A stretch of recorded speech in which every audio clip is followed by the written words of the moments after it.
Un monstre, un gigantesque tourbillon de 800 km de diamètre, l'ouragan Florence qui frappe les États-Unis, ici observé par la NASA. Au même moment, aux Philippines, le typhon Mangkhut souffle tout sur son passage. Un an après Irma qui avait dévasté l'île de Saint-Martin, les phénomènes s'enchaînent.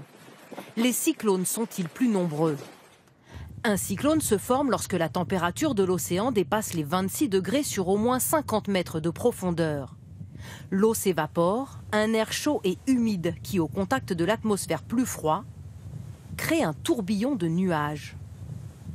Quand ce tourbillon atteint la vitesse de 118 km/h, on parle d'ouragan ou de cyclone.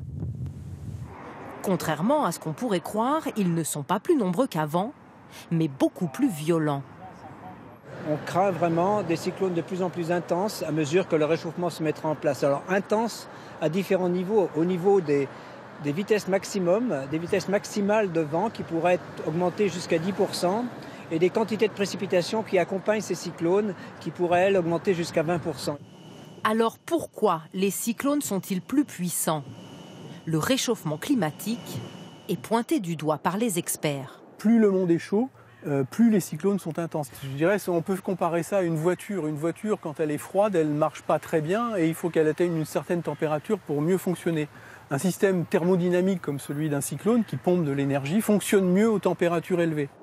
Les cyclones se forment habituellement en zone tropicale sur les océans. Mais l'Europe est-elle menacée?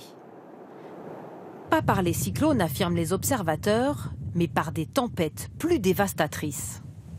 Disons qu'on peut craindre plutôt pour les régions, le sud de l'Europe, en tout cas le pourtour méditerranéen, c'est l'accroissement de ce qu'on appelle les épisodes méditerranéens, avec beaucoup de précipitations sur les régions côtières, parce que ces masses d'air viennent vraiment buter sur les reliefs. Donc ces événements type Cévenol peuvent être très violents et il y a un risque que leur intensité augmente aussi dans le cas d'un réchauffement climatique. Chaque année, environ 80 cyclones se forment sur le globe.